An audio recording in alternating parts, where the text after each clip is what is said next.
బాబా చెప్తున్నారు, మధురమైన పిల్లలు, ఇప్పుడిక ఇంటికి వెళ్ళాలి. అందువలన దేహీ అభిమానులు కావండి.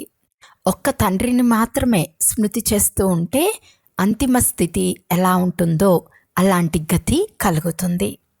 ఈరోజు ప్రశ్న: అద్భుతమైన తండ్రి మీకు ఏ ఒక్క అద్భుతమైన రహస్యాన్ని వినిపించారు?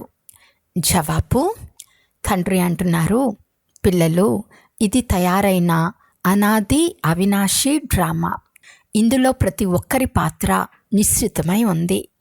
ఏం జరిగినా కొత్తదేమీ కాదు. తండ్రి అంటున్నారు, పిల్లలు, ఇందులో నా గొప్పతనం కూడా ఏదీ లేదు. నేను కూడా ఈ డ్రామా బంధనంలో బంధింపబడి ఉన్నాను.